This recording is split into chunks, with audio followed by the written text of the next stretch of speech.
کجا رفته بودی؟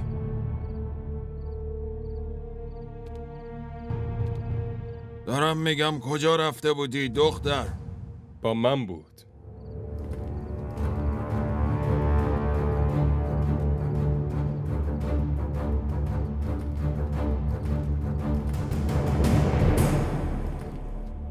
من کاری به تو ندارم. بهتر خودتو نندازی وسط. ولی من دارم. حرف منم مهمه. 2 روز پیش خودم نشوندمت، حالا اومدی واسه من شاخ شدی؟ آره پسر؟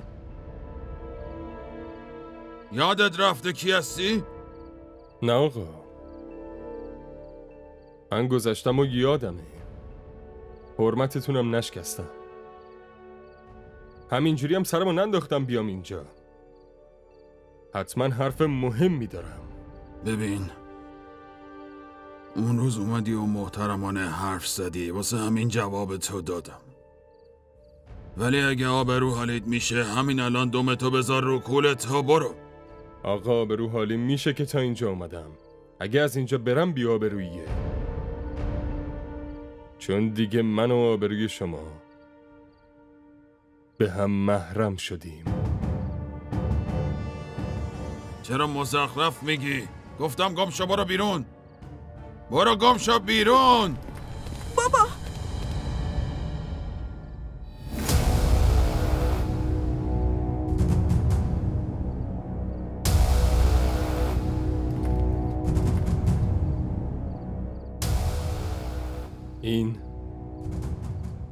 این سند محرمیتمونه. برای همینه که الان جلوتون وایسادم.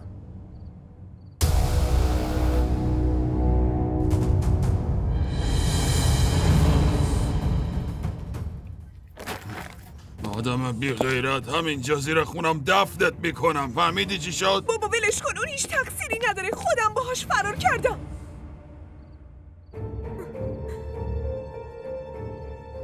اون بود که دستمو گرفت و کشوندتم اینجا. شفی دخترته، به خاطر من ببخش.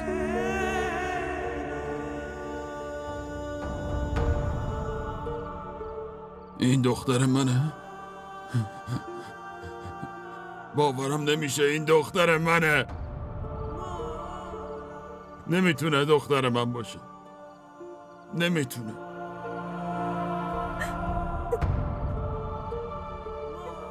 منم باورم نمیشه که شما این کارو با هم کردی.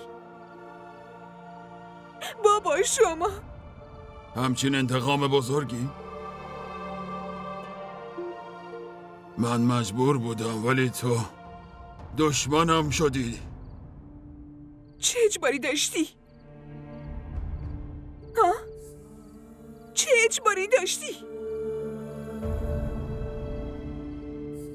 مگه تو دوراهی مرگ و زندگی وایساده بودی که دخترتو قربونی کردی بابا؟ باید قبل از اینکه همچین غلطی میکردی قربونیت میکردی. حداقل اینطوری آبروی بابات حفظ میشد. الان نه تو آبرو داری نه اون. کاری بود که برات نکنه؟ ناز، ادا، اطفار، عشق، محبت، دوستی، اعتماد، اطمینان، همه چی بهت داد. بعد تو اینطوری جوابشو دادی؟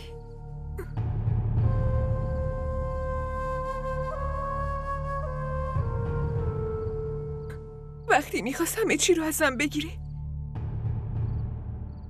اصلا برای چی داد؟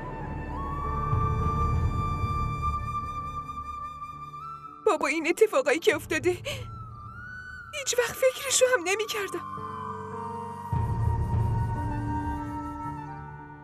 دیگه ازدواجمو که اصلا باورم نمیشه بابا. روز من با شما شروع می شد و با شما تموم می شد. بابا من از شما فرار نکردم، از خودم فرار کردم. از اون ایدئالگرایی فرار کردم که شما رو توش برای خودم قهرمان کرده بودم بابا. از اون عزت و آبرو فرار کردم که پدرمو گرفت. باش، اگه تو اینو میخوای که من یه جلوی آدما غار و خفیف بشم و تو سری خور پس برو. وای نسا برو. برو.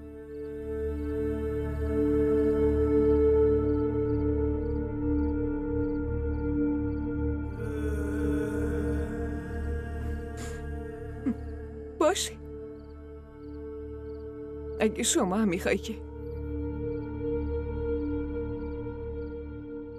من همیشه سرم جلوی بقیه خم باشه، باشه بشین و ببین آخرش کجاست. اونا رو صدا کن و مرگم رو ببین بابا.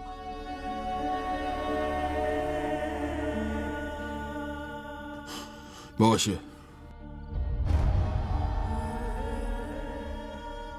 بهشون جواب منفی میدم.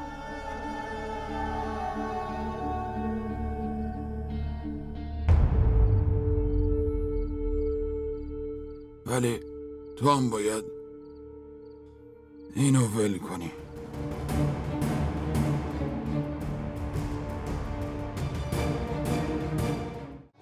این ویدیو رو لایک کنید، کانالمون رو سابسکرایب کنید تا از سریال های جدیدمون هم آگاه باشید.